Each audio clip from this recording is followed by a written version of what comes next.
Assalamualaikum warahmatullahi wabarakatuh. Untuk pertemuan ketiga pada kali ini kita akan membahas array dan struct juga perulangan. Kita masuk ke bagian perulangan. Perulangan merupakan suatu kondisi di mana program akan mengulang suatu perintah jika kondisi terpenuhi. Contoh perulangan yang ada di C++ yaitu ada for, ada while, ada juga do while. For, statement for termasuk ke dalam contour loop karena sudah diketahui jelas perulangannya. Bentuk umumnya itu for awal, titik koma, peningkatan atau increment habis itu statement. Nah, ini contohnya untuk penggunaan for, ada for sampai 1 kurang dari 9 dari 5 akan tampil berarti ada selamat belajarnya ada 5 kali 1 2 3 4 5. Oke. Lanjut ke while. While perulangan ini termasuk ke dalam uncounted loop. Perulangan ini dapat berubah menjadi perulangan yang counted loop dengan memberikan counter di dalamnya. Bentuk umumnya yaitu ada while kondisi statement. Ini merupakan contoh dari perulangan while. INT A sama dengan 3 ini menampilkan apabila A kurang dari 5 maka akan menampilkan angkanya yaitu A sama dengan 3. Kemudian akan nambah A plus itu increment 1 plus 1 gitu ya. Kemudian kita masuk lagi apakah A kurang dari 5 karena kan posisinya A nya 4, 4 kurang dari 5 betul, maka akan melakukan print out atau see out ya.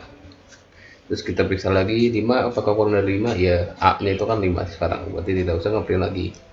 Oke, selanjutnya ada do while. Perulangan do while akan melakukan perulangan sebanyak sekali terlebih dahulu lalu mengecek kondisi yang ada di dalam kurung while. Biasanya bentuk umumnya ada do statement while kondisi. Di sini kita akan lihat ya, di sebelah kanan sini ada int a sama dengan 4. Kemudian do cout a ya 0 a plus plus. Di sini kondisinya a kurang dari 3. Karena di sini kita menggunakan do while, maka kita akan melakukan perulangannya sekali minimal dan akan mengecek kondisi di akhirnya apakah dia lebih dari a itu kurang dari 3 atau tidak. Di sini kan a nya saya kasih 4. Nah, ini karena kita menggunakan do, kita akan mengeprint dulu 4-nya baru dicek kondisinya. Kita masuk ke array dan struct. Array adalah sebuah variabel yang dapat menyimpan banyak data dengan tipe data yang sama. Karena banyak data disimpan dalam variabel yang sama, tentu harus ada pembeda, yaitu indeks dari setiap data yang disimpan. Bentuk umumnya itu ada tipe underscore array, nama underscore array, ukuran titik koma. Contoh adalah int angka 7. Contoh indeks array data merupakan array satu dimensi yang digambarkan dengan 7 buah kolom berisi 7 elemen dari 1 sampai 10 ini ya. Dari 10 sampai 70. Dengan elemen pertama diberi indeks nomor 0 dilanjutkan dengan nomor 1, 2, 3 dan seterusnya. Kemudian untuk membuat array kosong kita bisa menggunakan seperti ini, dan membuat array dengan data kita akan bisa menggunakan int angka ukurannya 5, range 5, mungkin terus untuk isi datanya kita menggunakan huruf awal. Oke, jenis-jenis array terbagi menjadi dua, ada dimensi 1 dan juga multidimensi. Bentuk umum dari dimensi 1 yaitu seperti ini. Tipe array nama array ukuran dengan int angka 7. Ini untuk yang dimensi 1. Kemudian untuk yang multidimensi, array nama array ukuran 2. Inilah x3 baris 3 kolom 5 ya. X3 itu baris kolomnya 5, 1 2 3 4 5. Kemudian structure atau struct adalah kumpulan dari beberapa variabel dengan beragam tipe data yang dibungkus dalam satu variabel. Struct juga dikenal dengan record dalam bahasa pemrograman lain. Bentuk umumnya itu ada struct, nama underscore struct, kemudian tipe data dan membernya. Kemudian contohnya adalah struct mahasiswa, char, nama, char address, int age. Di sini pointer atau bintang ini digunakan untuk bertipe data string. Kata kunci typedef adalah kata kunci untuk mendefinisikan tipe data baru. Berikut contoh membuat struct tidak menggunakan typedef. Kemudian yang kanan adalah contoh menggunakan typedef, dan dengan menggunakan typedef kita menyatakan tipe data baru. Sini distance, di sini kita kan tipe data baru di sini ya. Oke. Perbedaan antara array dan struct terdiri dari elemen yang bertipe sama, array, kemudian struct itu tipenya berbeda. Array menggunakan siku dan struct menggunakan titik untuk mengaksesnya. Kemudian array tidak bisa menciptakan objek baru, kemudian kalau struct bisa menciptakan objek baru. Kemudian array ukuran array sudah tetap tidak bisa diubah, ukuran struct dinamis dapat berubah. Kemudian array tipe data non primitif, kemudian struct tipe data user defined atau bisa dari user ya penamaannya. Kemudian array tersimpan dalam lokasi yang terurut atau continuous, kemudian struct penyimpanannya biasanya tidak terurut. Ini merupakan contoh dari struct atau penggunaan struct ya. Di sini struct mahasiswa dengan isi string nama, string sekolah, dan assign int uang saku. Sini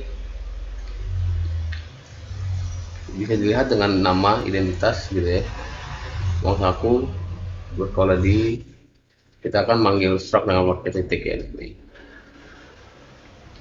cout nama titik 2 mahasiswa 01 titik nama. Di sini masuk 01 titik nama, ini kita buat variabel baru ya supaya bisa digunakan objek baru gitu ya. Start mahasiswa, objek barunya mahasiswa 01. Oke, untuk perulangan juga ininya. Berikut untuk perulangan.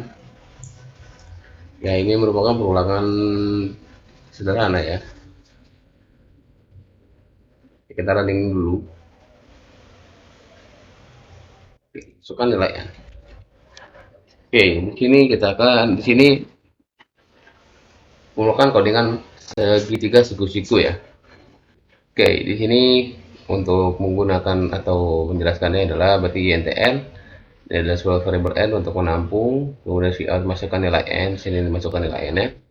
In untuk meng-scan atau menginput data dari user, dan for int i sama dengan 1, i kurang dari sama dengan n i plus. Jika nilai i sama dengan 1, kemudian jika i kurang dari sama dengan n, maka i nya akan bertambah. Ini kita akan menggunakan for atau perulangan bertingkat ya. Ini tingkat 2, 1 dan 2. Kemudian ada for int j sama dengan 1, j kurang dari sama dengan i dan j plus atau j increment. Sini ketika j kurang dari sama dengan i, maka akan j nya bertambah. Nah, setelah j nya bertambah, setelah dicek kondisinya j kurang dari sama dengan i, kita akan mengeprint bintang. Kemudian nilai j nya akan bertambah selanjutnya. Kemudian ini bukan ya. Oke, isi out itu sudah jadi nampilin tadi. Oke, setelah sudah tertampil, kita return 0 untuk karena ini kan pakai int main. Nah, untuk activity-nya coba kalian ubah codingan ini menjadi codingannya itu segitiga siku-siku terbalik ya. Segitiga tetap memakai segitiga bintangnya ini. Tapi buatlah ininya di atas ini. Gitu. Nah, nanti untuk ACT-nya dengan output seperti ini ya. Oke, thank you semuanya.